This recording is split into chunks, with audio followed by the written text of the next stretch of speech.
Welcome to the Occult Rejects. Today, I have the pleasure of bringing on the author and researcher, Thomas Sheridan. He is known for his fearless exploration of human psychology and society's darker corners. Thomas has captivated audiences worldwide with his profound insights into the mechanisms behind psychopathy and manipulation. Today, we'll be talking about his groundbreaking book, Labyrinth of the Psychopath, which delves deeply into the twisted pathways of psychopathic behaviors, unveiling the disturbing reality behind those who navigate society with ruthless cunning and emotional detachment. Before we introduce him, I will introduce all the other occult rejects. Lisa, what is going on? The occult reject mad scientist. How's it going? Good to be here. I'm very excited to hear about Thomas Sheridan's work, especially some of the psychopath stuff. So thank you, all the occult rejects, for inviting me, and I look forward to a very, very, very great in-depth discussion. And if you would like to check out more of the work that Occult Research members contribute, to check out occultresearchinstitute.org. Thank you. Awesome. No, thank you very much. And we also got the megalith man himself, the man of weird science. We got Ricardo joining us today. Please, Ricardo, let everybody know what's up with you and your deal. Good evening.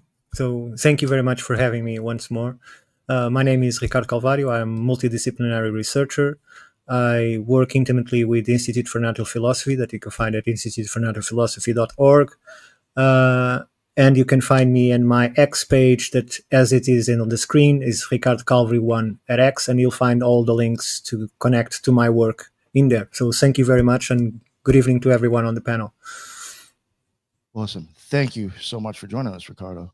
And today we got a friend of the show joining us today. We got Jules from Gray Pill Podcast. I'm always trying to bug this guy to come on, and we finally made it happen again. So thank you, Jules. It's always a pleasure to have you joining us, man. So yeah, man. No, what the deal is. It's always a pleasure to come on, man. Thank you for having me. It's always good to meet new people. We always have good conversations on this show. Yeah, guys, I'm the host of Gray Pilled, but I also do I'm the co-host of Sound Science, Elohim Etymology, and Sunday Chaos. I also have you can find me on Patreon. I do my esoteric book reviews on there. We're currently doing a watch party, watching season 1 of Twin Peaks. A lot of cool stuff over there. On Twitter at Gray Pill Pod, Rumble, YouTube, Spotify, all that good stuff. So yeah, Nick, thank you for having me on. No, of course. Thank you for joining us. And we got Ethan Indigo with us today. Please, Ethan, let everybody know what your deal is. Peace. Honored to be here with everyone. I'm excited to get some lessons from Thomas and learn about his experiences and ideas. And I'm a writer also on the Esoteric and Exoteric, recent article on Occult Research Institute. And I'm on all the usual social media, so appreciate connection and communication. Thanks, you guys. Of course. Always love having you joining us, Ethan. And last but not least, before we get to the guest, we got JJ Vance, not the vice president. What's going on today, sir? Hey, greetings, sir. I appreciate the invite as always. And fellow occult rejects, always great to join you all. And Thomas, great to meet you, sir. JJ Vance, host of Operation GCD, and more notably, not the vice president. Operation GCD live Wednesdays, Fridays with Nick, the occult rejects. We host a Friday show there, and Sundays, Operation GCD Patreon, 8 p.m. Eastern time, and starting tonight with the legends or the tales of my curse of Robert the Doll, the demonic little being that's been plaguing me for the last almost 13 years. So, looking forward to the conversation. Always a good time here at the Occult Rejects. Thank you very much, JJ. And finally, to the man himself, the guest, Thomas Sheridan. Please, sir, let everybody know what your deal is and where they can find all your amazing work. Well, my sphere of contact is diminishing greatly of late, but the best place to find me would be on Substack, Thomas Sheridan. You'll find me there. I love Substack. I love reading it and writing on it, and it's a true free speech platform. The YouTube channels are there, and I'm on Telegram. So my YouTube channels is Thomas Sheridan 2, and beyond room 313. And that's basically where I am now. And yeah, so I'm, you know, there's a lot of stuff. I put a lot of stuff out over the last 14 or so years. And so there's a, you know, if you want to go digging, you'll probably be digging forever. I really need like an archivist or something who can compile it all, but you know, it'll probably happen when I'm dead or something. Well, I will have to say a really big shout out to Zeralath. I really appreciate my man's help. He hooked me up with you on Instagram, then you lost your Instagram, then he hooked me up with you on your Twitter, then you lost your Twitter. I had to go looking for your email just to make sure I got you on the show today. I was like, yo, what's going on with this guy? Yeah, it became comical at one point. But anyway, here we are. We made it. Yes, yes. Please, if you can, let the people know, besides the book that we're talking about, Labyrinth of the Psychopath, let people know like some of the other work you've done, because I mean you kind of done all areas of stuff, if you don't mind. You know, if you want to put I was a kind of a, you know, I was kind of like a very inquisitive child. And I grew up in a tough area and neighborhood on the north side of Dublin in Ireland. And I was very interested from an extremely early age. I'm talking about like 8, 9 in the occult, and I was reading Dennis Wheatley novels, and I read Conway's book on the occult primer, the magical primer, when I was about 10. And I did one of the workings in it, and it happened, it worked, it actually came to pass. And I became very frightened because I didn't, you know, it was like, you know, it's one of those things you do as a kid that you don't think it's going to happen, and it happens, and you suddenly you get frightened by it. So I stayed away from that for a little while, but it's still very interesting. And I used to have a bicycle, and I used to cycle outside the city and go visit ancient sites. And I had found a fascination with things like round towers and megaliths and stuff like that. On top of all that, trying to go through school, the normal day-to-day things, and playing music. I was in a couple of bands and that kind of thing. So I was basically typical of my generation. I was born in the mid-late 60s. So I was like, you know, it was a very good time to be a young person. Even in Ireland in the 1980s, there was tremendous opportunities to do every kind of thing you wanted in terms of exploring your mind and stuff. And so that led to one thing. And so I'm very interested in the occult, very much so. Very interested in things, the American writer H.P. Lovecraft, and that a deep study, long-term study of that. I've made a documentary about him, and been to New England many, many times and visited those locations, and it's almost like he's an obsession for me. Yeah, I'm interested in the crossover period between when Christianity ended and when paganism ended and when Christianity began. And that mysterious part of history, that grey area. I wrote a book about it called The Druid Code. I've written books about the Round Towers of Ireland. I've written a book on the occult called Sorcery. I wrote 2 books on psychopathy and 1 on mind control. And that's basically it. So, yeah, I know it sounds kind of diverse, but even the psychopathic thing, that came out of an occult kind of thing as well. You know, it does tie in. There is a spirit. I would say, well, a spiritual dimension to that is very powerful. And I wanted to be the first person to address that outside the Abrahamic framework of, I'm a Christian and they're all evil. I didn't want to go, I'm not a Christian, I'm a pagan. I'm actually an Indo-European pagan. So that's where puzzling people came from. Now, the book is 14 years old now, something like that, 12 years old. And it still sells fairly well. I still get my royalty checks from the publishers, and they, you know, I'm surprised that it's like, you know, it's enough to pay a few bills and, some extra beer money, that kind of thing. And I know I've kept the publisher happy. I'm on the same publisher. So I thought when the book came out, I thought like, yeah, I get a bit of a blast from it. I think it sold nearly 200,000 copies at this point. And it was very tremendously successful. And, this is over 12 years now. So it sounds good. If I got that in 1 year, I'd be like, I wouldn't be living here. I'd be doing really well. But, it's spread over that whole period. It always sounds amazing. And then you realize, it's about the same amount of money I'd make if I was working in a supermarket part-time, But anyway, I was delighted with the success of it. I'm delighted that it reached so many people, helped so many people. How it came about was I was working as a graphic designer and corporate communications guy in Goldman Sachs on Wall Street.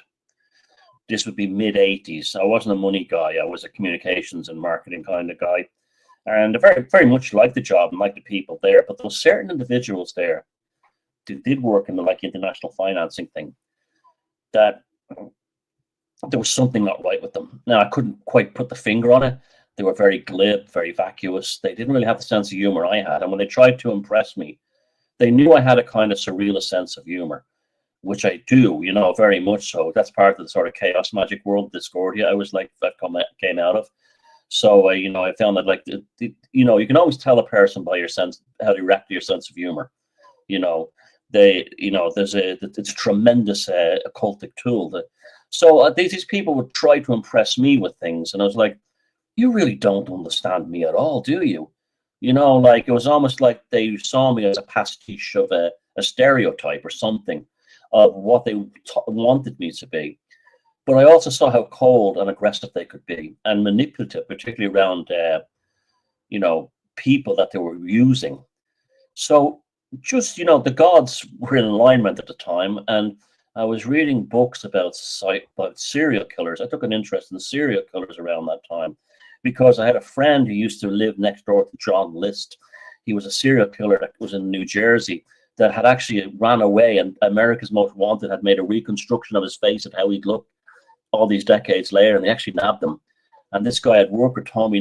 John List was a serial killer, but he was also the bogeyman in the town that we lived in. So it became kind of interesting, this kind of thing, occultic, like the Jack the Ripper kind of thing. There's a spiritual as well as a kind of a crime element to it. So I was reading books about like Ted Bundy and David Yallop's Delivers from Evil, which was about the Yorkshire Ripper in England, and which he correctly identified that there was somebody helping him that was almost certainly a celebrity or someone famous because the government and police were protecting him. That turned out later to be Jimmy Savile, the famous notorious pedophile and sex freak from the BBC. So I was reading this stuff at the time, and I was reading the profiling of serial killers by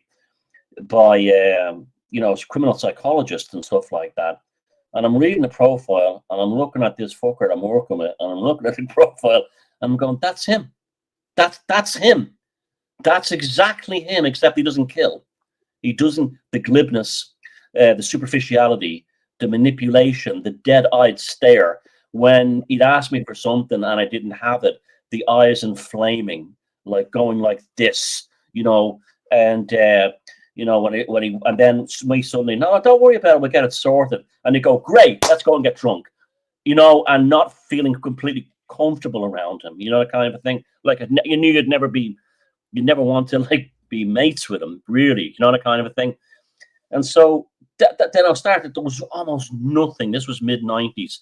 There was like the books like People of the Lie, and it was Harvey Cleckley's books on psychopathy, but they were not right. And then later on, Robert Hare came out from the University of British Columbia and was his checklist that actually gave you an insight into them. And his work was amazing because he referred to them as intraspecies predators, and I was like, that's it. There's something unhuman about them. And then that started me on a huge just interest, just like for myself, like nerdy, geeky, interest in this stuff. And I was reading, I was like, holy shit, I wish I knew this when I was leaving school. I wish I knew this when I was 22. I wish I knew this when I was 14. This explains that guy. This explains her. This explains this person. How come I don't know this valuable information that would have made my life significantly less difficult when I was trying to make my way through life as a young lad coming into adulthood? And I would have realized right away what I was dealing with and how to deal with them. Well, that they weren't people who could actually reach or communicate with or, change or anything like that. And so I started making videos about 14, 15 years ago on YouTube, and YouTube first came out in the back room there on my laptop called Labyrinth of the Psychopath. And I started just as a kind of, again, a nerdy, geeky, thing to share. Well, they blew up. They suddenly got loads of hits. And then the publisher of the book, Puzzling People, saw the videos and said, "You got to write a book on this, and we got to put it out for you." And so that's how that came about. That's how that came about. Now, and so it was good in one ways because okay, it got me a name out there, so I was able to deliver my other work.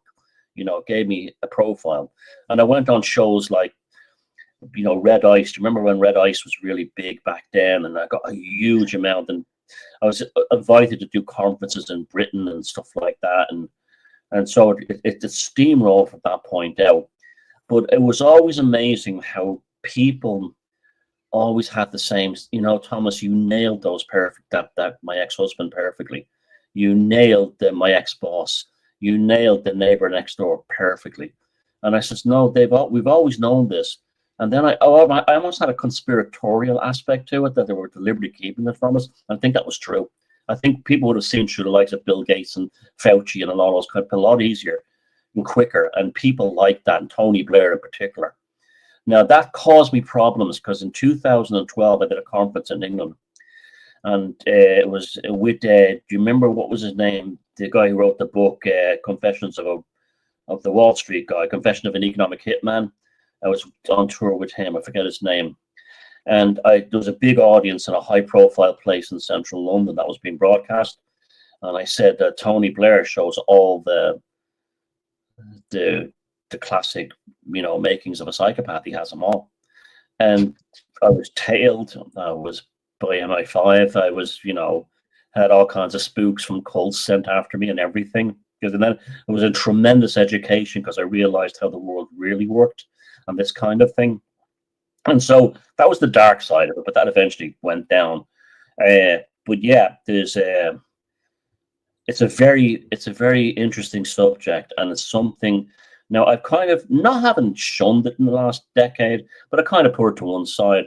But as from the COVID on, the whole COVID experience back on, and seeing the behavior of politicians and bureaucrats and civil servants and how they were salivating, locking us down and all this stuff and smirks on their faces, it started to ferment again into my conscience. So I started revisiting this work.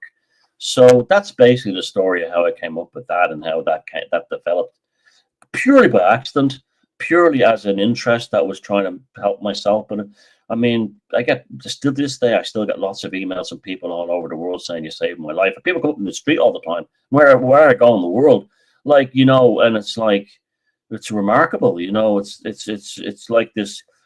I mean, people often say to me, you popularized the term gaslighting because no one was using it until it was very rare and very hidden. And it says you started popularizing it on the internet, and suddenly it shows up on TV shows and all. And I was being contacted by Hollywood people and stuff like that in the early days, but I never answered them or never had anything to do with them or anything.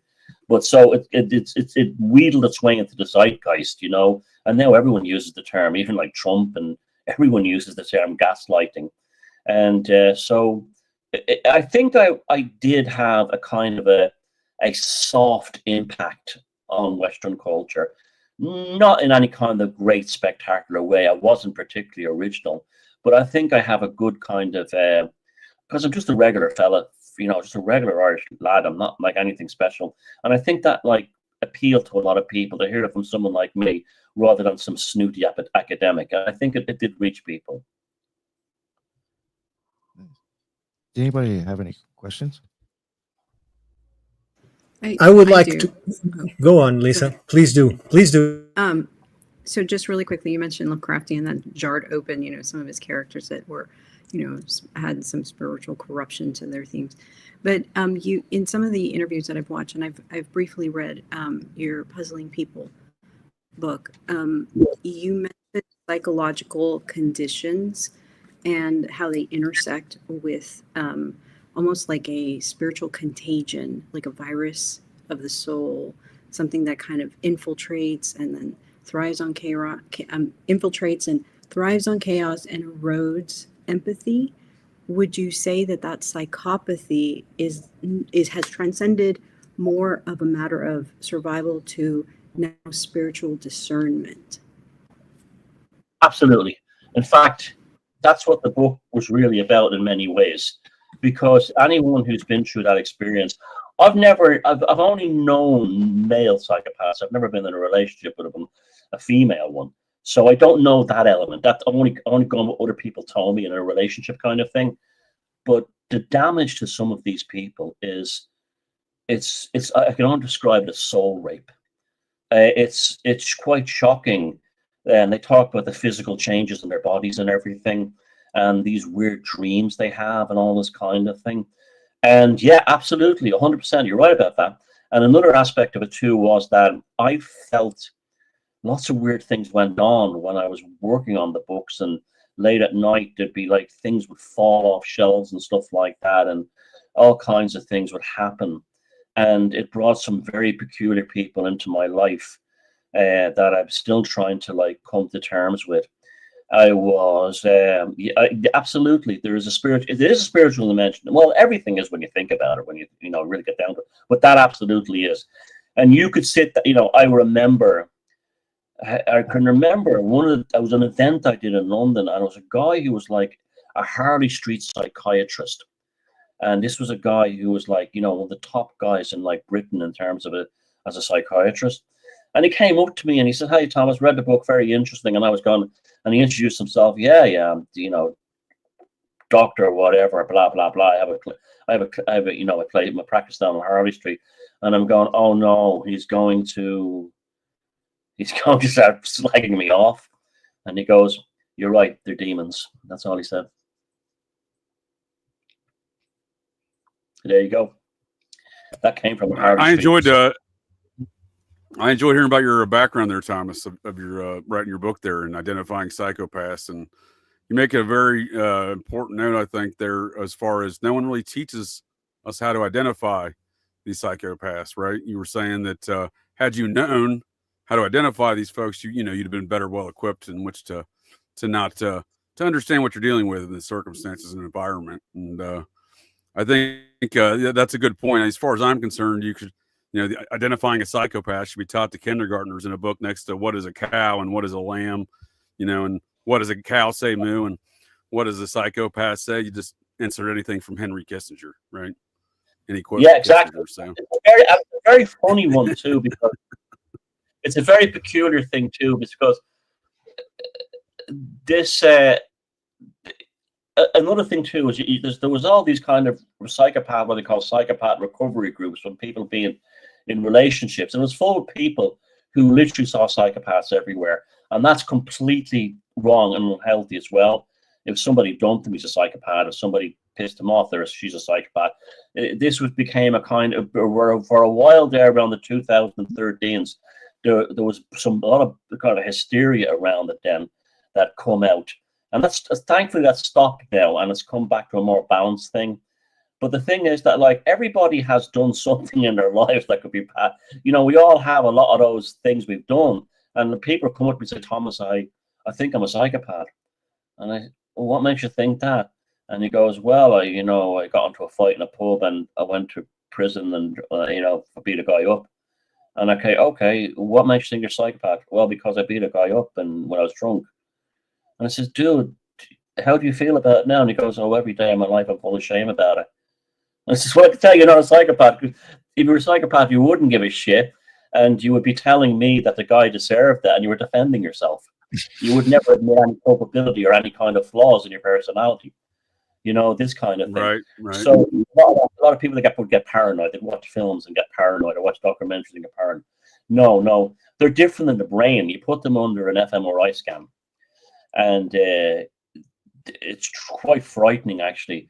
And they would show normal people, say an image of a sunset and an image of a kitten, and then the next scene, a murder, someone having a throat cut like in the Middle East, and the frontal cortex of a normal brain goes absolutely bonkers because you're in shock by what you just saw. Well, the psychopath, seeing a picture of a kitten and seeing a picture of someone being beheaded, there's no difference. It don't change. The brain activity in the frontal cortex doesn't change.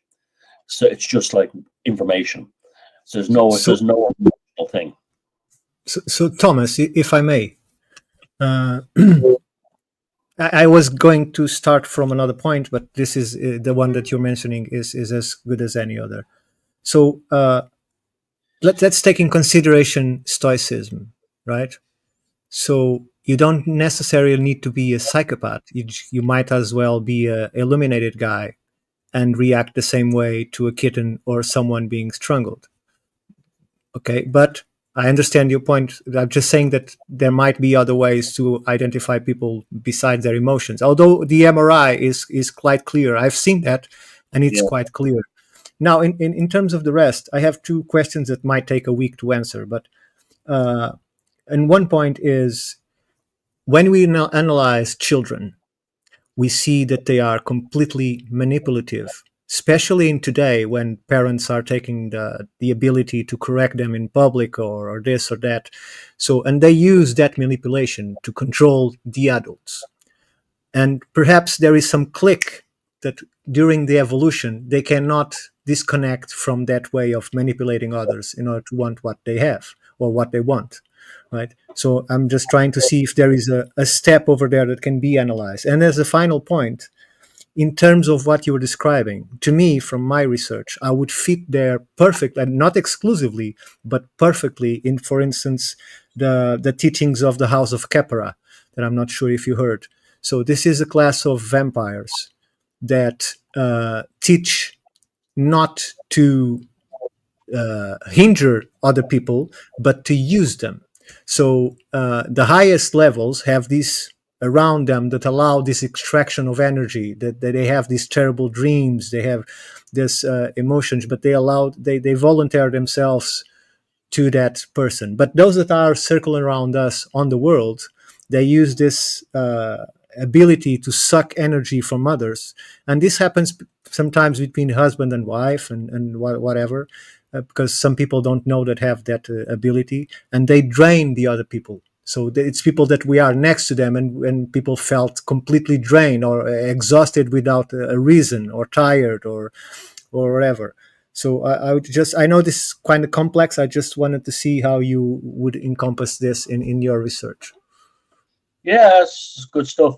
The first one about children. Well, children learn to be manipulated. All children learn to be manipulated from the time they're babies.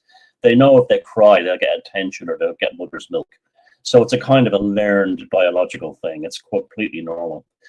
There was some very disturbing, but work done, very good work in Florida, done about 15 years ago, where they identified children that had psychopathic traits, and they, within a group of other kids, and they moved them out, and they were all the same. It wasn't just manipulative. Many of them were into killing animals. Now, I'm not talking about like getting a bug and that kind of. I'm talking about making plans to kill the animals, like trapping frogs and then smashing them with a hammer, and then seeing if they could smash 20 frogs, 25 frogs the next day, and 30 frogs the day after that, and then creating complex traps to do it. This was something, a normal kid might kill a frog by kicking it or something, but that's kind of a stupid impulse that young kids do. This would be actually, they would sit down and plan it, that kind of a thing. And they would be excited by it. They would receive a rush, sort of an adrenaline rush. It's beyond fear, right? Because the other aggression is in terms of fear of the unknown. They kill the animal as a mixture of fear and excitement. But what you're describing is there is no fear. There is the love for the hurting, for the killing, for the hunt and the prey. An energy rush. That's the way they put it. That causes norepinephrine, a hormone, to light up at the back of their brainstem, and this is what causes the eyes to inflame. So if you're ever with someone, and now I knew a guy. He's dead now. He's a friend of mine. He had eyes that were like bugging as well, but it happened because he fell off a motorcycle and hit his head.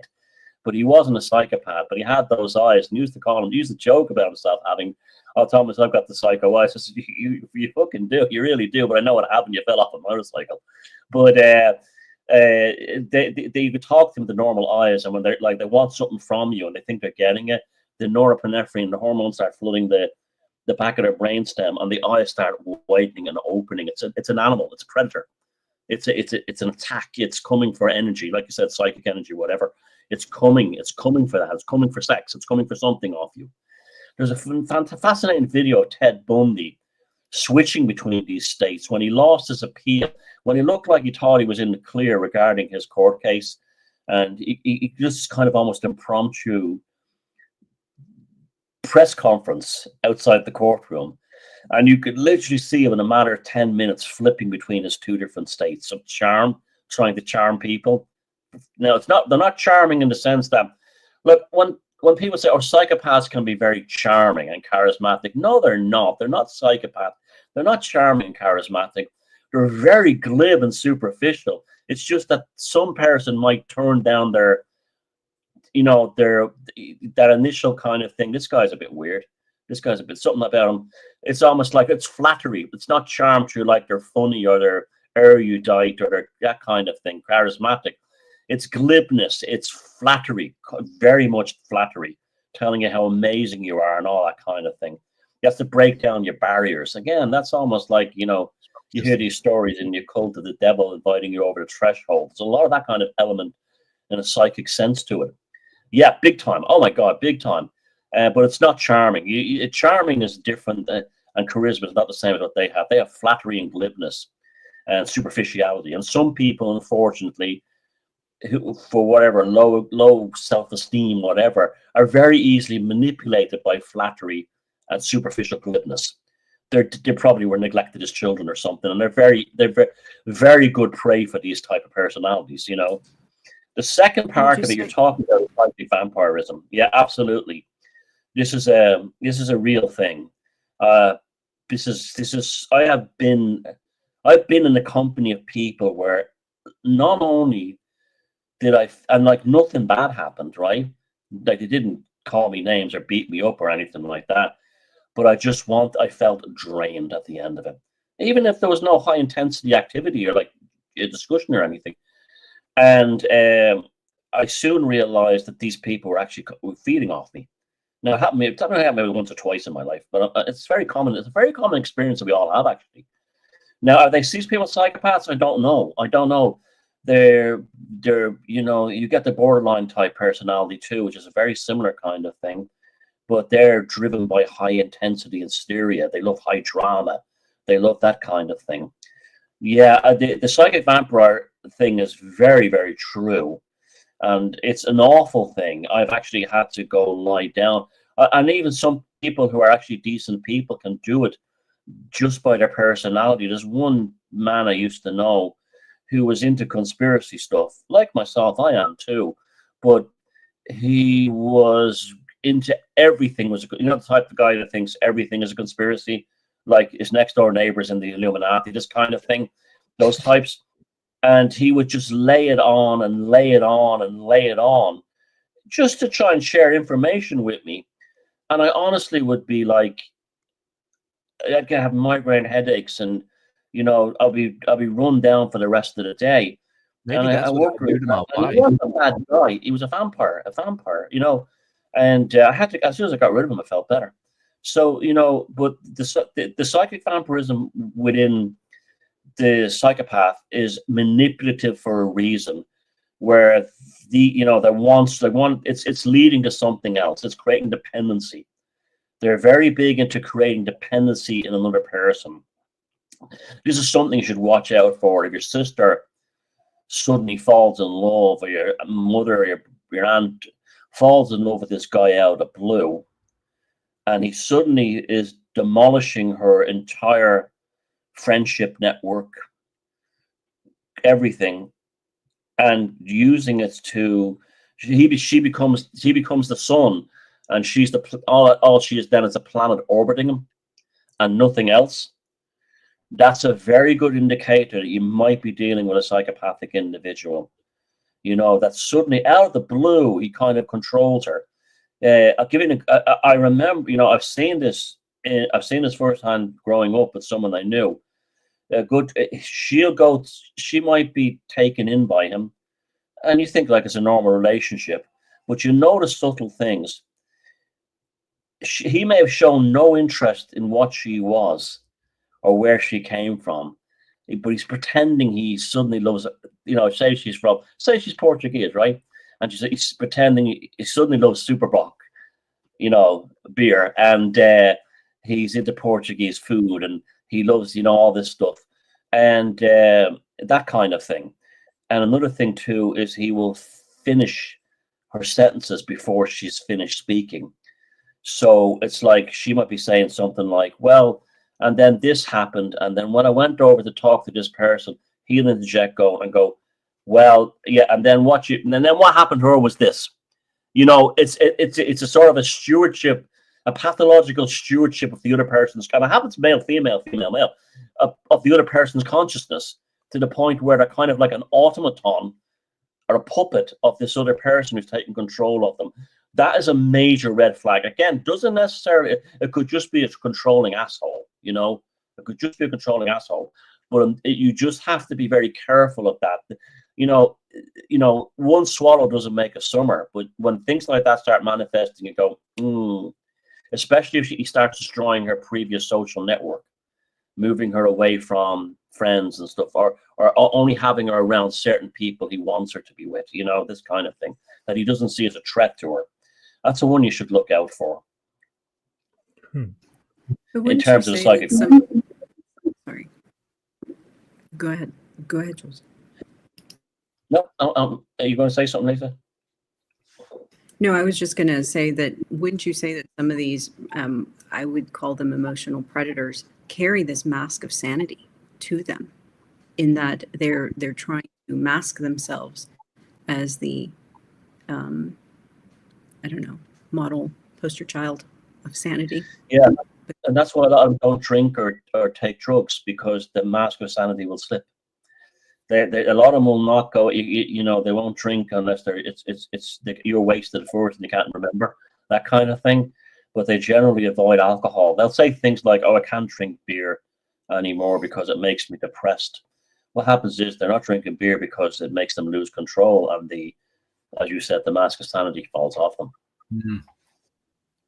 So just to make clear, I don't like alcohol, but it's because it makes me feel bad, okay? That's all. Yeah. Can I say there was a study? You should some more until it makes you feel better. There was a study on human empathy, and they actually used young people, like really young, 6 months to 2 years or so.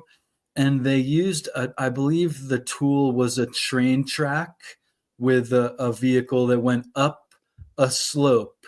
And there were 2 different vehicles, one that helped this vehicle go up the slope and one that hindered the vehicle go up the slope.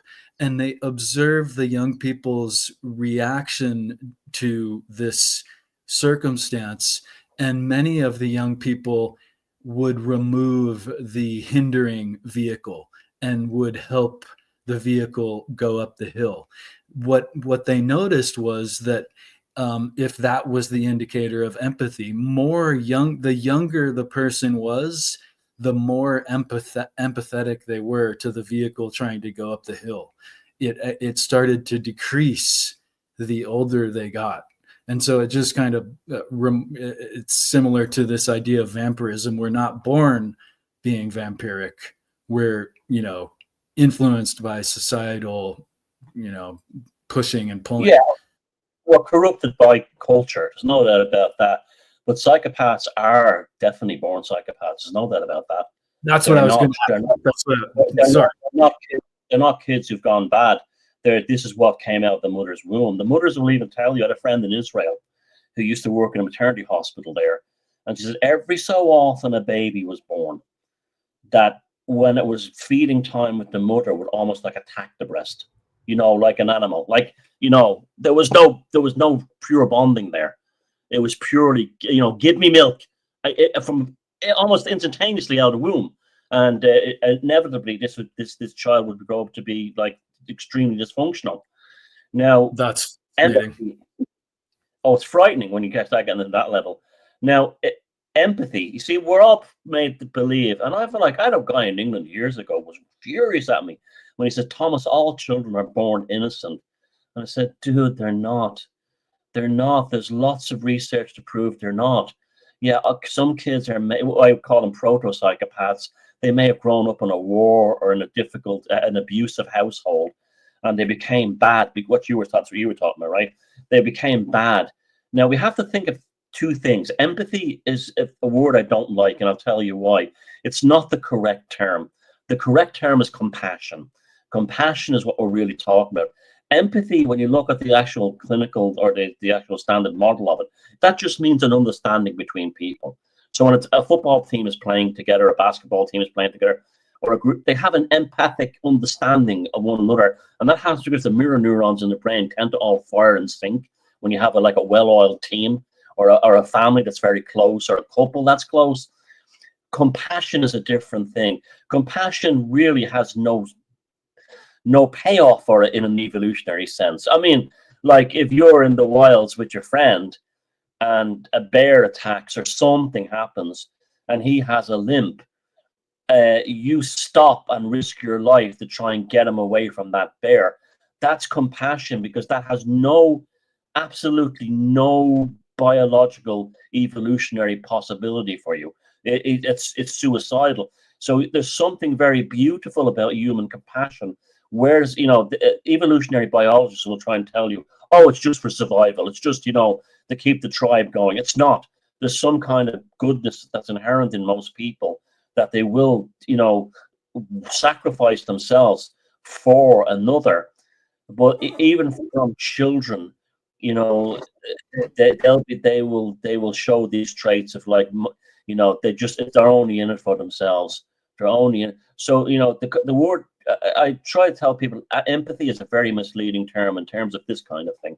It's really compassion, because when this compassion is innate. A person is born with compassion unless they're a psychopath. I always saw the word empathy as putting yourself in the other situation. I never looked at it as you describe it now. I've been misled all these years, because to me empathy was to feel what the other is feeling, or treat others as you want to be treated yourself. So if I'm being attacked by the bear, I would like that the other guy help me. That's why I'm going to help him, because if I was on that situation, I would want to be helped, right? That's empathy. That's the truth. That's true empathy. You're right about that. But it's not. You're not doing it as an automatic impulse out of survival. You're being driven by the need to protect this person, and that's compassion. Empath. Yeah. So do you think that these children that has these traits are observed, selected, and taught to get to extremes, especially when they are also intelligent? Because there's a lot of psychopaths that are not intelligent. It's all instinct, and it works because humans in general unfortunately are not that clever. Or they have traumas, or they have this or that problem, and they are easily manipulated. But it's sad, but it's true. So do you think that there is someone or some organism that sees these promising figures, and that's how we find these people leading without any kind of empathy or compassion or in a real psychopathic fashion? I asked a guy years ago who was a drill sergeant in the Royal Marines in England about, do you guys actually look for the psychos because they're kind of useful on the battlefield? And he goes, oh yeah, we do profile them. He says, but we don't put them in the battlefield as such, because they're completely unreliable. Because they're only in it for themselves. Again, they will not be there for the squad. They will not be there for the platoon. They will not be there. They'll be in it for themselves. And there's lots of very good information. There was a fantastic documentary on BBC years ago, and it was about soldiers who had deserted. And they showed that these soldiers who deserted, you'd often believe, before they would shoot them for desertion, they'd often have gotten away, done things about 20 or 25 times. They didn't just shoot them for the first time they did it. And it was always the same. These guys would leave the battlefield, would go rob houses, rape women, run off, steal stuff, try to sell it. They were just completely, they were everywhere except in the platoon. In the front line, they were only looking at themselves. Now, this guy I was talking to from the Royal Marines says where they are useful is if you just want a cold-blooded killer and they're really good as a sniper or something. So they identify a psychopath, and they will play upon they have a super ego. Well, and they will that remember saying about killing the frogs earlier. Well, killing the enemy, and they will if they're really good at sniping, they will give them a sniper's rifle, and tell them to make a game out of killing as many people as possible and enemies as possible. But that would be it. They wouldn't put them in a team combat role, because they know perfectly well that they're completely unreliable. Sure. And then they are discommissioned and they get bored and decide to put the gun on a car and start shooting people on a park or something like that to get that feeling. But yeah. Well, I think you're talking about like these mass shooters. There's something else going on with them. There's again, that's another subject. I mean, there have been serial killers who are definitely psychopaths in that sense, but there's also people who've been damaged in the military, or these kind of MK Ultra programs. We do know they're real; they do exist, and these kind of like strange, military programs to brainwash people and make Manchurians. This is a fact of life. I mean, and it's interesting that a lot of places where it goes on tend to be countries that have militaries that deal with it. They switch these guys on, that they don't know how to switch them off. Sure. Well, I can tell you that in here, they are going to the military for those that don't pass the psychological tests, and they are putting them to work in the police. So yeah, they are getting these enormous guys, right? That they enjoy the violence. They enjoy it deeply to have this power over others, and that's what they're placing on strategic places among the cities. Just we don't feel safe, and it's the police, because at any moment they can snap and decide to bully you, and they lift you on the ground and they lift you on the air, because they're huge and they're 4 and 5 in packs, like wolf packs, that are choosing victims randomly because they can. It's just social chaos engineered. Power over others. You nailed that. That's a really important aspect of this, the concept of power over others. As this is what turns them on. This is their, they're dead and empty inside. There's nothing in there. They don't dream, because whatever causes this issue in their frontal cortex prevents them from dreaming. They have no creativity. They can learn things, but there's no. It's purely what's in it for me. The University College London, about years back, about 11 years ago, had they identified to put the professions with the most psychopaths in them. And you know what was number one? Surgeons. Heart surgeons, brain surgeons. I'm not saying people that do all that work are all, but that was number one.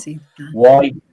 Because if you're operating on someone in that state, you have a responsibility that would drive you, me, or an average person crazy. One wrong slip and they're dead, right? But these guys don't think about that. They couldn't give a shit if they're doing a heart transplant or fixing a child's lungs or something or whatever, or brain surgery on some guy's wife. Couldn't give a shit.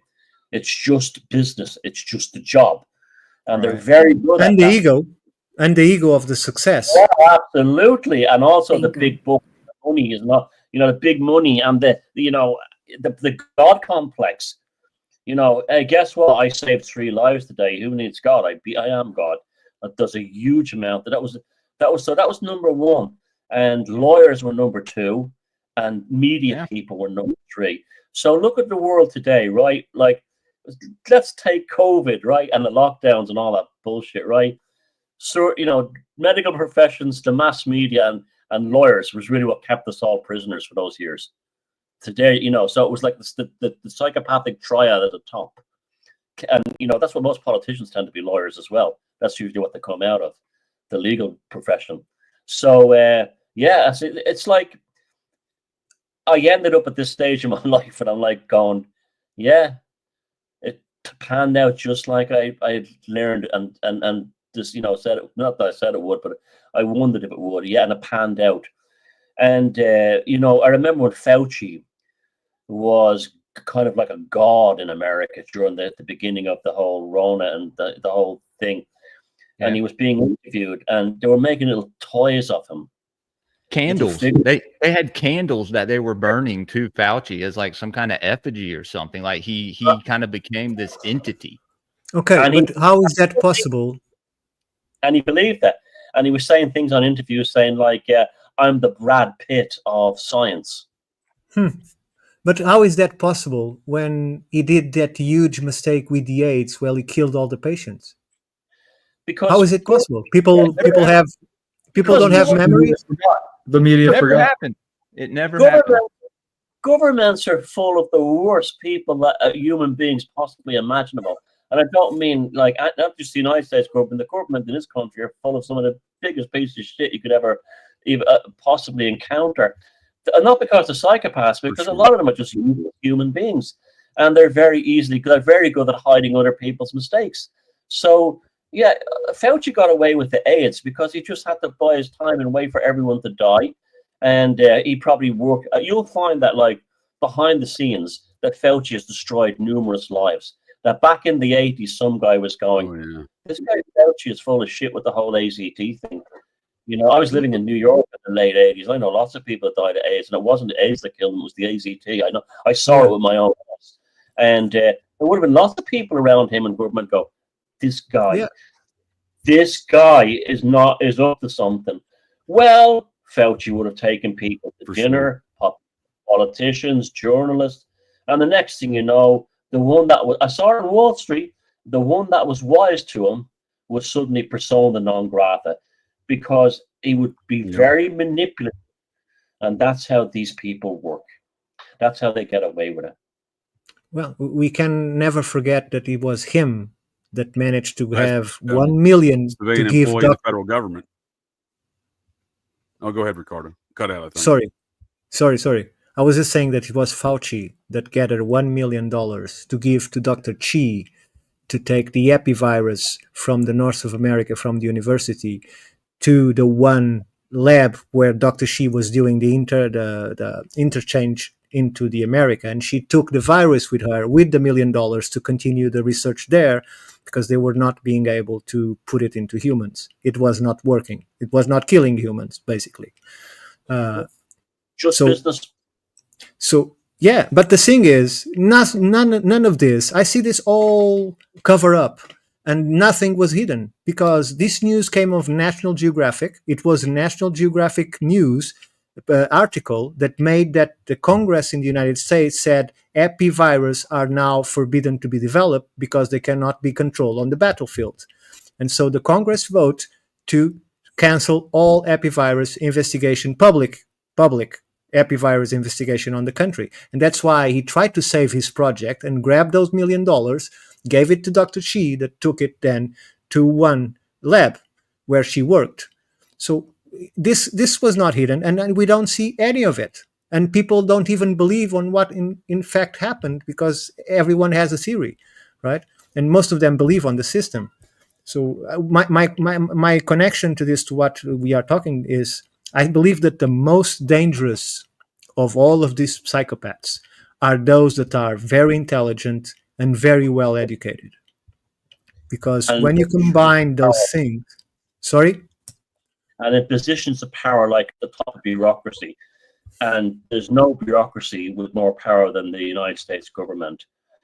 Once you get in there, you basically own the world, because it's like, you know, it all cascades from that point down. Oh yeah, he was like, you know, he's probably one of the greatest serial killers that ever lived, you know, but he did it taxpayer funded too, at that, right? Because he was the highest paid. No, go. I apologize. Go ahead. Yeah, no, but yeah, right. Civil servant. A civil servant, you know, a civil servant. Paid more than the president. Paid more than the president. Yeah. And no one asked those questions for years, right?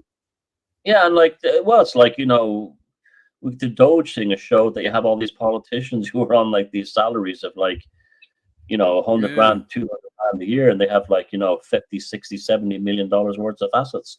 You know, they do a lot of those NGO little nonprofit games, right? With Doge is non-profit. kind of pointing out where some of that money's getting pointed to.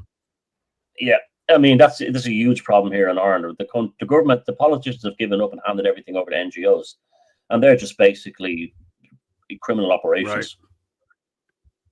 Can I point out something about the medical institution? Maybe Lisa even knows better than I, but a friend of mine had kidney stones, went to the doctor. They gave him several different treatments towards it. And at one point he was talking with an older woman about his problem. And she was like, "Oh, you need olive oil and lemon juice." And I guess that it basically is 100% cure for kidney stones. The citric acid breaks up the stones, and the olive oil lubricates the evacuation of it. And that basically was the thing that helped him. He went to the doctor and he said, "Hey, I did it." And he's like, "Oh, he's like, I figured out a natural cure." And he's like, "Oh, you found out about lemon juice and olive oil." And he's like, "Yeah, but why didn't you tell me this?" And so like their whole protocol with what is the most simple, what would be the most simple home treatment that is, from what I understand, it's probably not 100%, but virtually 100% curative treatment, they can't even communicate. So now multiply that by factors of 100 and 1,000 with all the diseases towards and up to COVID, right? So they can't even tell us, "Oh, elderberry will help with your cold. Try some vitamin C. Get out in the sun." All these things they can't even. They're restricted from even mentioning it. Yeah, but even the regular medicines that were womanic drugs like hydroxychloroquine and ivermectin, they were fantastic drugs that were well tested. People knew about them. They were used all over the world, and suddenly they're poisons. And you had like Trump saying something in the early days like, "Well, wash your counters down with bleach, and household bleach to kill the virus." That's common sense. That was rebranded into him. In Ireland, there's many people here think that Trump told people to drink bleach because the media maybe turned it around. This is why journalism is full of newspaper and TV journalism is full of psychopaths, because they can sit there a straight face knowing they're lying to the world. And they're loving it. They're actually loving it. I mean, I can remember and then they play on. People are such idiots. Most people are morons anyway, and they're so easily led by media and stuff like that. You got that right. I'll be talking to people here, and I say, "Well, ivermectin works. Well, ivermectin it's really not going to help, and it's probably good." Well, how do you know that? Well, you saw some asshole on TV telling you that. You don't know that yourself, So, I mean, this is unfortunate. People are getting stupider and dumber because of mass media and more manipulative. And, they wouldn't have gotten away with years ago, the lockdowns that they got rid, 25 years ago, people are laughing and go, "Well, I'm not going to shut down my business because of a cold," this kind of thing. But because of I always knew the psychopathic control grid, as I called it, was only going to get worse. And that was one of the reasons I walked away from the subject. Because people say to me, "What's the answer?" And it says, "Oh, you can only do it in your own life.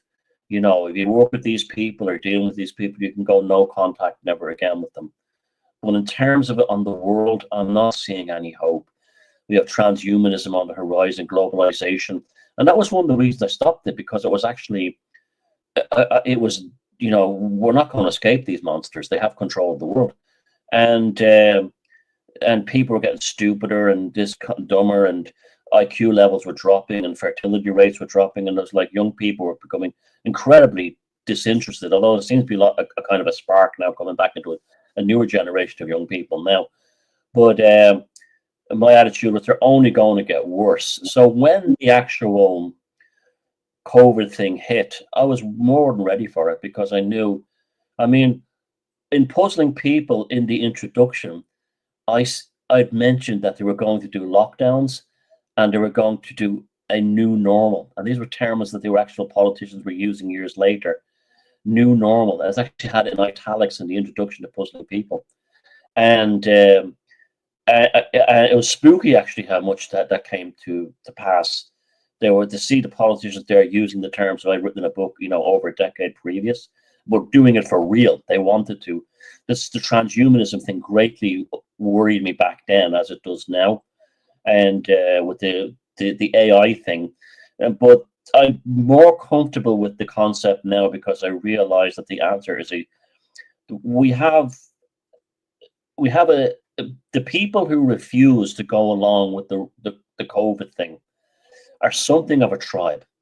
We're a very, you know, we broke from humanity, and I think now there's a lot of hope and a lot of the means to fight back now, because there's so many of us that are kind of on the same page. And it's not just me. You had people, you know, when you see someone like Alex Jones mainstream, I still can't believe it. When you have people like Tucker Carlson talking about 9/11 being an inside job, you know, when you have people like Conor McGregor here saying that, you know, we have to end the government in Ireland because they're all corrupt, and it getting like hundreds of millions of views online. Something has happened. So we have a chance now to take this planet back, or at least for us in this kind of tribal sphere outside of the normies and whatever, the NPCs, to develop a lifestyle that we could go off on a different tangent. And maybe that's the whole thing of like the spiritual thing, that humanity would split in two. We've had, you know, everyone from Rudolf Steiner to many others have said that this would happen, that there would be a split in humanity coming in the 21st century, and they would have one would go continue on humanity and the rest would destroy themselves. And all you have to do is look at the amount of people who destroy themselves because someone on TV told them to. So I'm revisiting it, and I'm even thinking of maybe doing a book on it.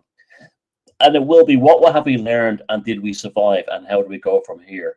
So that would, so I think that might be, I haven't decided if I'm going to do it. It might be worth looking at.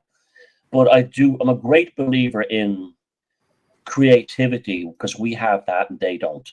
That we'll always outwit them in the end of the day, because we have this kind of noetic, almost, you know, element within our personality, that the muse rises and gives us that solutions on the fly. And we do have it, you know. I've actually become far more spiritual in recent years because of this, because I know that we have the greatest psychopathic propaganda machine in history fired at us in 2020, and yet so many people saw through it. And that to me is because they were getting guidance from some kind of higher spiritual thing. There's no other way to describe it. I really do believe that. I totally believe that. And they didn't get what they wanted in the end. They wanted us all basically robots on drugs and medications for the rest of our lives. And now you have people all over the world and say, I'll never touch any kind of vaccine ever again. What completely the opposite of what Bill Gates wanted and the rest of them. So, you know, the gods do move in mysterious ways, and we should always remember that, you know. Well, I think you'll go on, Lisa.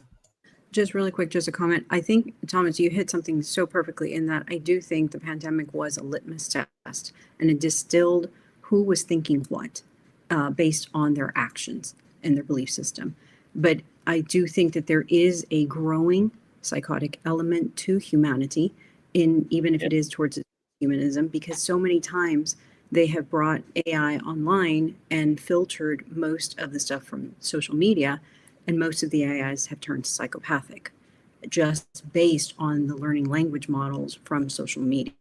So that goes to show if almost social media in and of itself is almost naturally selecting, if you will, a breed of growing and culturing psychopathic behavior. So I do think you're spot on with that.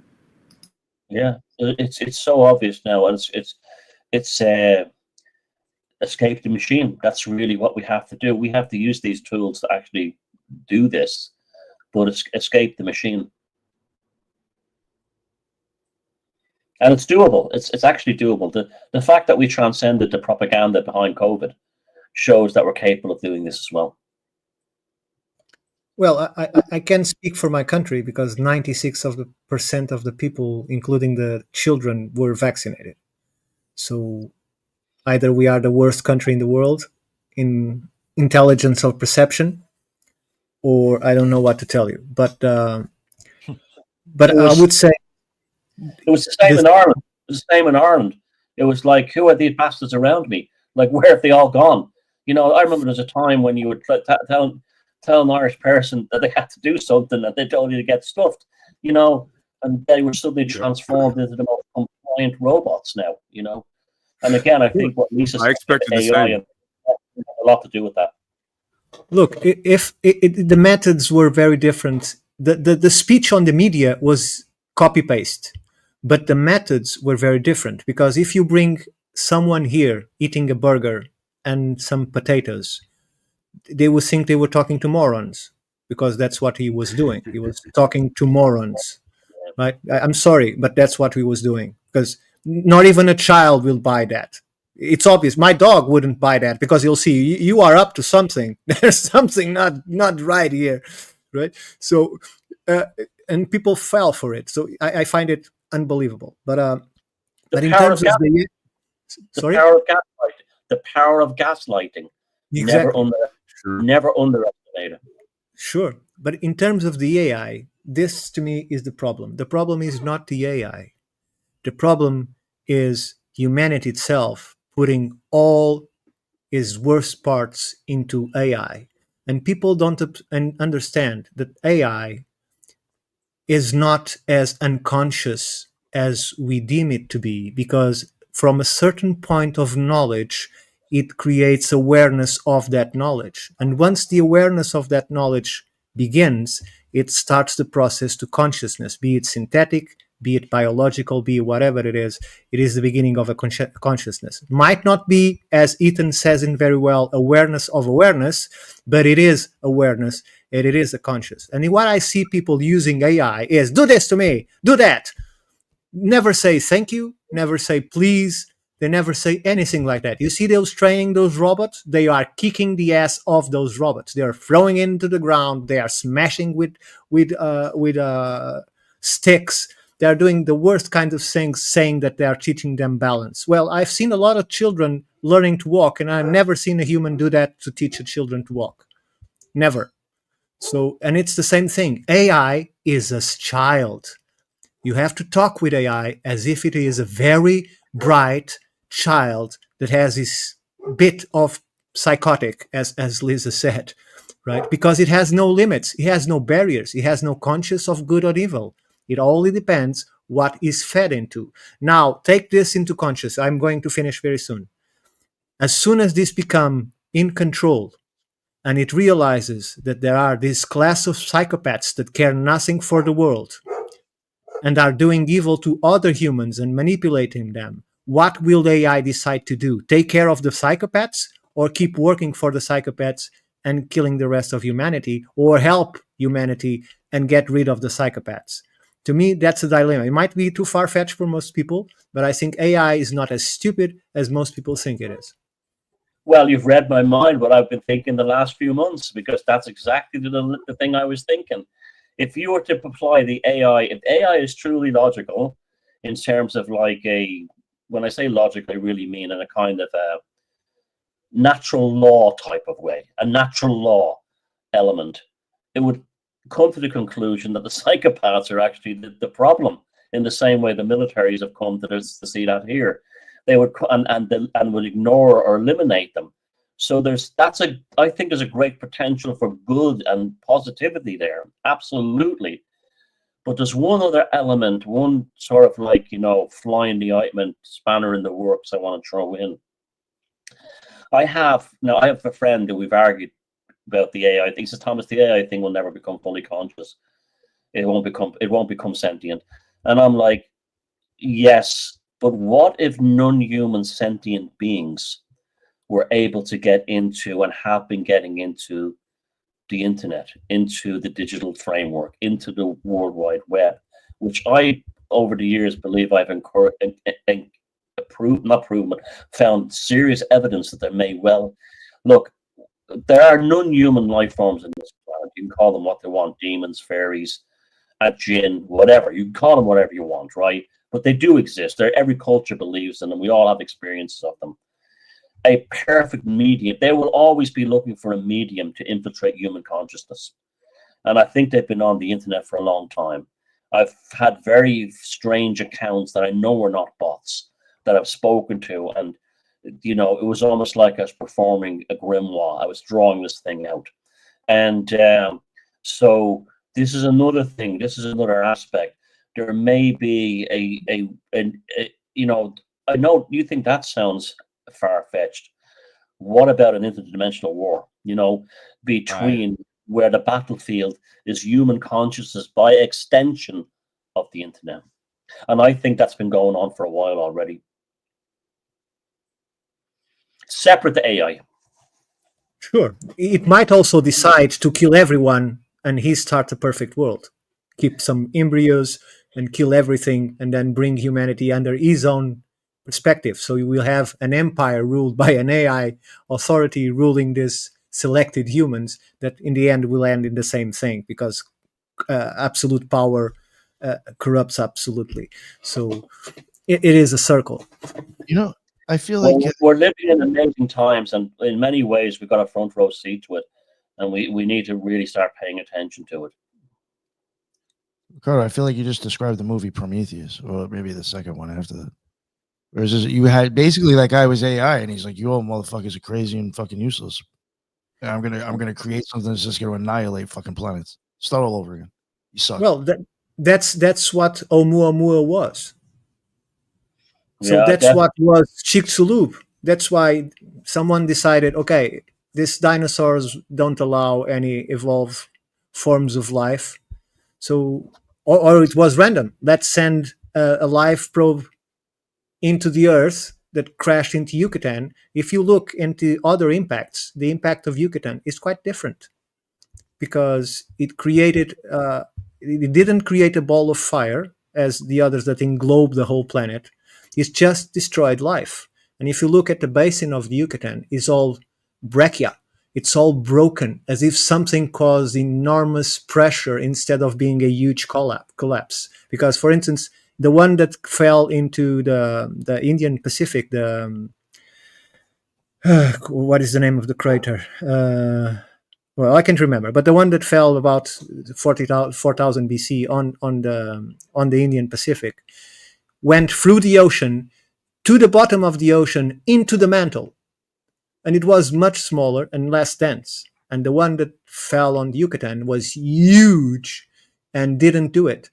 So all it did was kill all life and recreate life itself. So you don't have chickens coming out of dinosaurs. You have chickens coming out of eggs, literally. So there's no dinosaur. There is no evolution in the story. There is a completely eradication of what was and a complete rewrite of what is.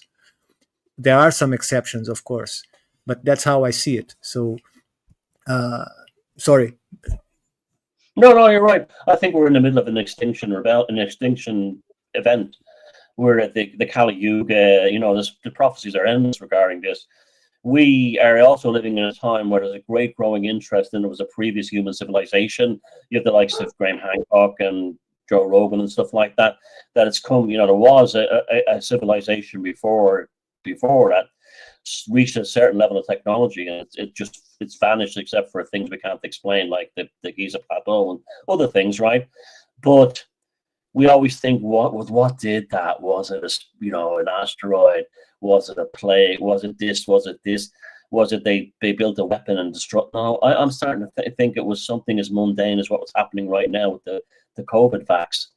I think the COVID vax is probably doing this right now. It's switching out the human race. If it's not killing them, it's making them sterile and fertile. And fertility rates have collapsed all over the world. So it's almost like the Earth's own intelligence, Gaia, has said, "Okay, humanity, Enough. it's over."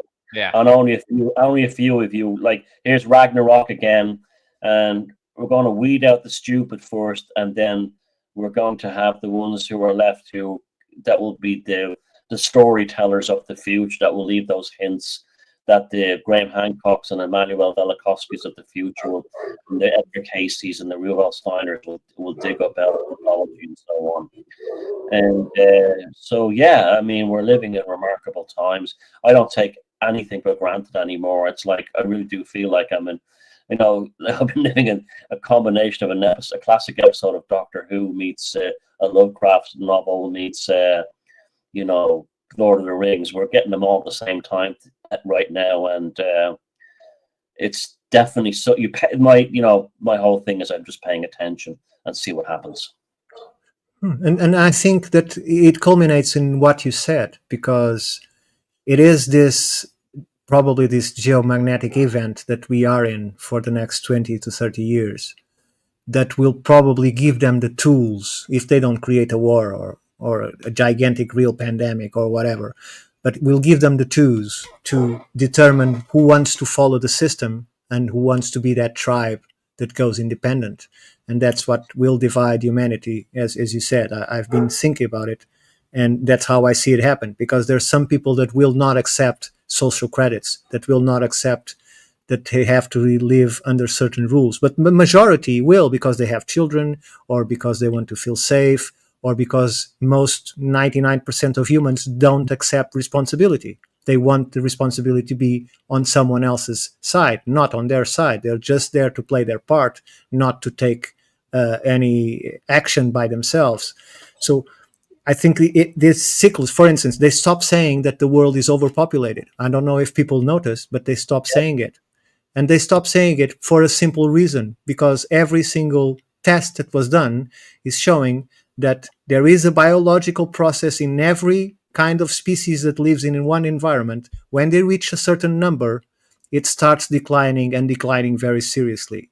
So they are just helping nature with this COVID and the nanoparticles that are inside the ones that receive the real shot, and not the saline solution, because it was a lottery, basically, or otherwise everyone would be dead.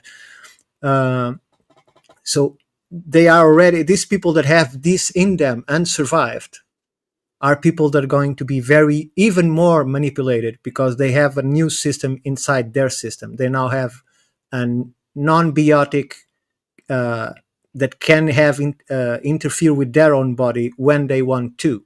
That's why when they connected the 5G towers in Iran, of all places, people start falling to the ground, because it causes the same type of problem, a respiratory problem, that you have on high altitude. The lungs couldn't absorb the oxygen, and people start falling to the ground. Luckily, in my country, they are not allowed. We are 5G, but they are not allowed to go beyond a certain threshold in the frequency. Otherwise, they'll start frying people. And they do that in New York. It happened the same thing. They tested the new grid. Everyone started to fall down to the ground, and they say, "Oh, it's COVID." No, it wasn't. It was the towers, because no one has been vaccinated yet. It was the towers causing that. So, and I received friends of the family from a hospital in New York. And luckily, I didn't get frightened, because the man was in tears, not knowing what to do, saying that these people are coming here bleeding from their lungs. I don't understand what's going on. He was in panic. He's a very good doctor. So that's basically why most of my family decided to get vaccinated, including the children. But it's all a package, and they know it's going all to go to pieces. So they don't need to care. It's part of this psychotic thinking, because they know that eventually it all go to bits. So it just doesn't matter. It has no value to kill 100 or 1,000. It's like that bishop in front of the city when they were conquering, and the guy came and, "My Lord, you said to kill them all, but there are Christians inside." And he said, "Don't worry, God will know who is his own." Right? It's either the absolute faith. The ironically named Pope Innocent II. Exactly. He was the one that did that. Yeah. Yeah. So I got to go soon. We're going to wrap it up soon. Yeah, sure. Yeah, no, that was fun. Was there anything else that you wanted to talk about, or at least about that book, or anything specifically that you'd like to touch on? No, not particularly. It's just that I got to work in the morning, and I got to do a few things. Regarding, I think, I just want to say about the way things are at the moment. I think that we're getting a tremendous education. Those of us who want to be educated by what we're seeing, I think there's definitely an education there for us, and it's very difficult at times not to be despondent, but we're still here, amazingly, after all that's gone down, and we see how bad things are in normal society right now, and so I think there's an element that, I was a co-host of a show called Hocus Focus, with Sarah Mondaini, which is like basically a Forteana paranormal kind of show. But we wrote a book called Hocus Focus, and we both came to the conclusion that it was our interest in offbeat topics, the occult, anything magic, megaliths, paranormal, Forteana, alternative spirituality, that became almost like even dystopian sci-fi movies, that became the body armor to survive the 2020 to 2023 period. It was almost like we'd been primed. Some force had led us through our lives to be primed to get us ready for that, because we weren't watching TV soaps or football on TV all the time. That we were taking an interest. We all, for some reason, were the oddballs in society, and we take interest in things other people don't. And there's almost certainly, if not a cultural evolutionary moment in that, there's definitely a spiritual one. So I would say to people, that the answer to this is from the time I was a kid, I was always involved in alternative stuff, alternative music, alternative art, alternative everything, right? And I never was one for going with the flow and following protocol. And I have to say, it's served me wonderfully in my life, and friends of mine that I've grown up with who went the same way. So, be the oddball, be the weirdo, be the maverick, because I tell you something, it's the only real life raft you have in an insane world. That's basically Wise words. Love it. Very well said. I got one quick question, Nick, before we close out real quick. Yeah. No, I appreciate your time, Thomas, and those thoughts that's definitely got my wheels turning on a couple of subjects. But in regards to the topic of AI, and we've been talking a lot of AI stuff, I wanted to point out I like AI. AI is good. You know what I mean? Because they're always listening. But when in regards to psychopaths and AI, MIT developed a Norman Bates from the movie Psycho based AI system. Like, what are your thoughts when we're mashing together psychopaths and AI? Well, Norman Bates wasn't a psychopath. He was a psychotic because he was out of control. If Norman Bates was a real psychopath, he would have never been caught. Well, I think they share the same attributes there, right? Or similar attributes, right? So when we have an AI that's based upon Norman Bates, I mean, what are we talking about here? No, it would be irrational. It would be irrational psychotic. You see, psychotic and psychopathy are two different things. Psychotic is an irrational thing. If Norman Bates had been a psychopath, he wouldn't have got caught. He wouldn't have wasted his time believing his mother was still alive while her rotten corpse was in the wheelchair. He would have just used that building to make as much money and get women as much as possible. And they would have covered every single track, and he would have dressed up like his mother. And so, the film... So you're saying they don't share any attributes then between the two? The psychopath is very much in control, where Norman Bates wasn't. A better example would be a movie like The Talented Mr. Ripley. I don't know if you've ever seen that, but that's a fantastic... That is a stunningly accurate portrayal of a psychopath, that even when he loses control and has to kill people, he's got his shit together like you would not believe. I mean, if people want to see a perfect portrayal of a psychopath, watch The Talented Mr. Ripley, because that's an education. Even the way he changes, even the way he changes between gay and straight. To remember that sexuality to them is just a bit as well. You see, this is the whole. I'll give you a very quick example. This is why the whole fellas coming out suddenly as women. That's another one we have. That's another red flag we have to be wary of, because they can get a lot of attention. You got to watch out of that transpocalypse. Yeah, I mean, there's a huge number of women out there who are actually like, their husbands have suddenly, become trans out of the blue. And, it's like, why have you done that? Well, to get attention. Pride Month means everyone will worship you. You get whatever you want. You can get away with things. It's like these assholes who pretend are women to win, Olympic medals. That's pure psychopath. Pretending you're a woman to win a sports medal. That's every last one of them are either complete losers or total psychopaths. But yeah, that are a complete illness in the mind. Oh yeah, but it's also very manipulative. I know a few people who transitioned and they did it very specifically, knowing it would have great benefit for them personally and financially in other ways, and also accolades. So I'm not saying there aren't people who are genuinely confused and dysmorphic, but when it becomes fashionable, just like it is now, that's when you see the real psychopaths come out. Right. It's a fact. Yeah, but that comes from. So if I may just close out my question. No, go ahead, Ricardo.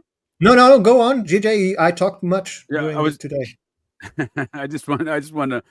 I've been very concerned about this Norman Bates AI since MIT developed it circa 2014. I just want to know what your thoughts are with all these discussions. I thought these would be similar things, psychopathy, and some of the attributes we see in the character Norman Bates. But nonetheless, like what do you expect to see out of an AI that's based upon Norman Bates? What are they going to like? That AI is not hunting down psychopaths in the future. Like, what is it? What is it doing? That would be the one that loses control and start killing everybody. Yeah, out of fear, out of irrationality. It would become irrational. Right. If it was based on Patrick Bateman in American Psycho, it would make sure we're all happy. Next. There you go. We're all happy and taken care of, so it could actually use us. So you say that this people. That was my next question, sir. So I appreciate that. Yeah. So you would say that he's a better example, then, right? Oh yeah, well that's actually, except for the end where he goes in the killing spree, that wouldn't really happen. You wouldn't murder. It'd be just too much trouble. People don't understand. It'd be too much trouble to kill fellas with hammers and stuff like that.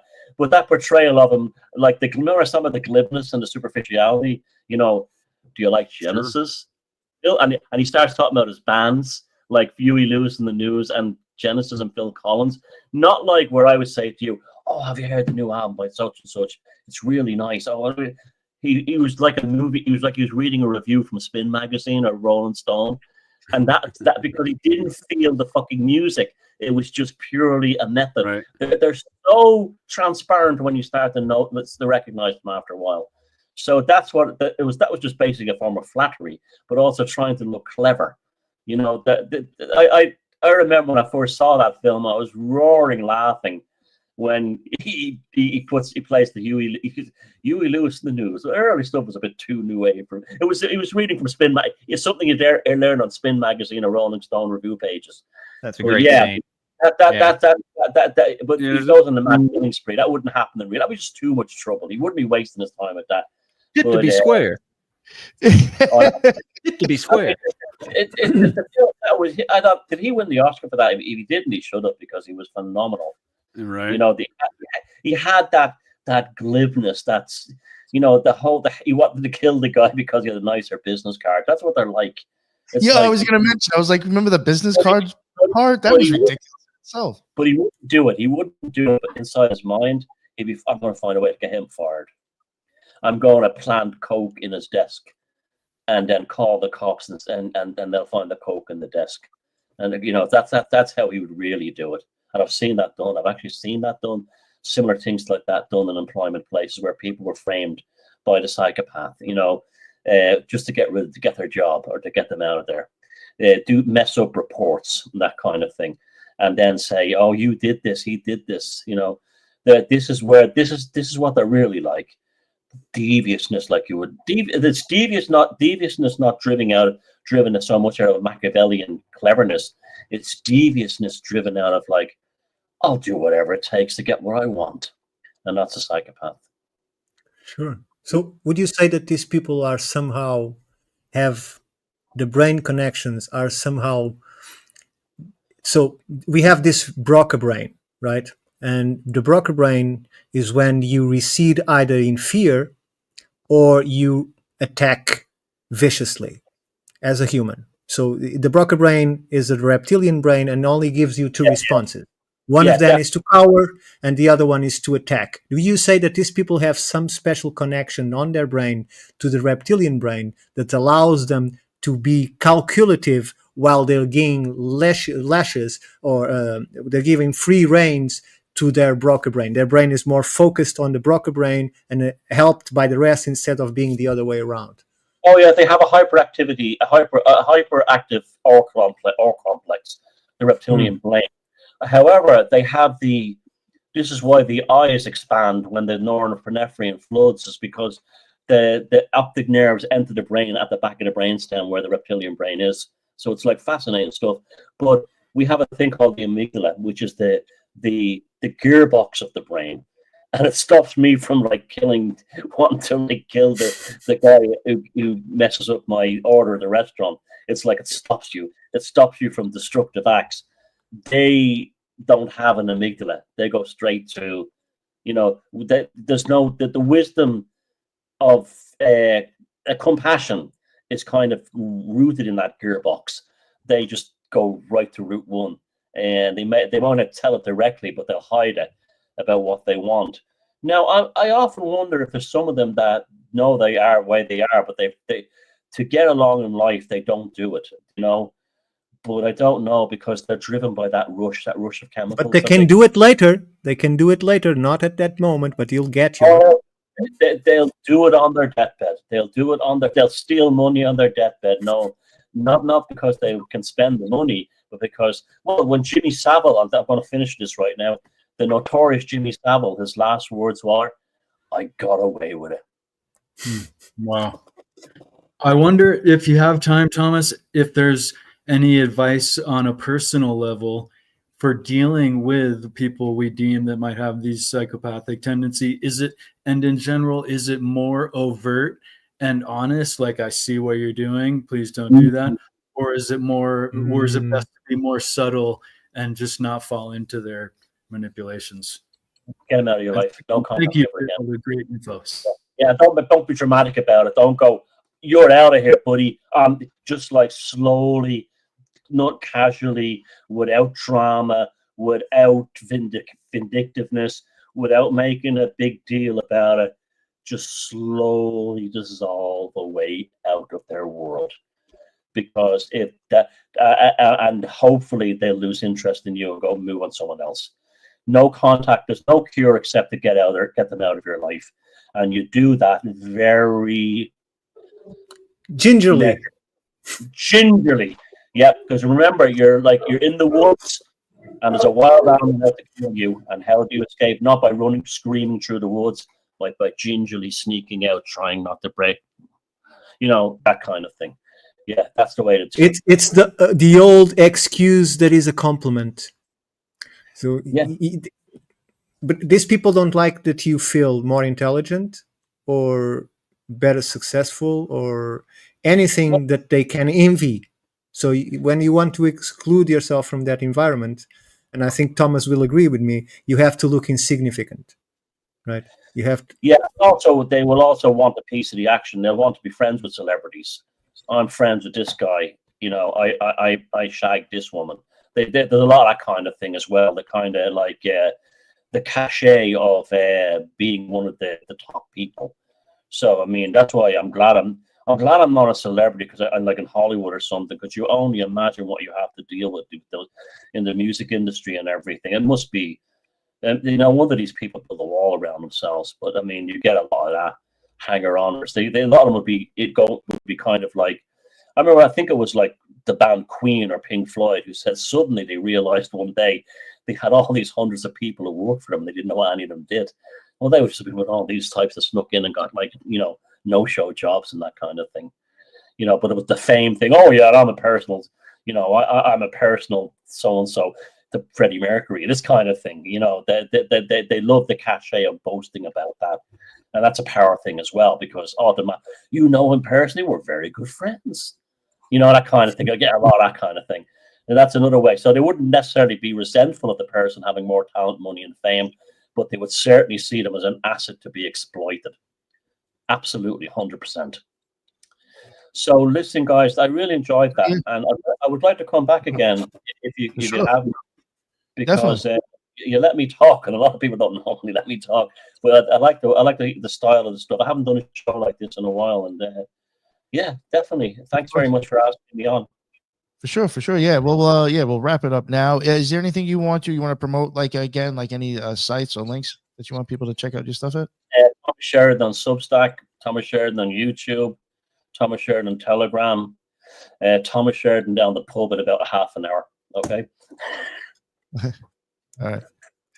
All right, thank you so much. I really appreciate it. Thank you again, Lisa, Ricardo, Jules, Ethan, and JJ. Thank you all for coming on. I appreciate your time. And that is the end of another Occult Rejects. And thank you all in the chat. Sorry again, I messed it up, and somehow I had it left for Safe for Kids, and there was no chat for like most of the show on my end. I apologize. I don't know how that happened, but I'll try not to have it happen again. But thank you for chatting on everybody else's channel. That's what's up. And until the next one, everybody be well. Later. All the best, guys. Thank you.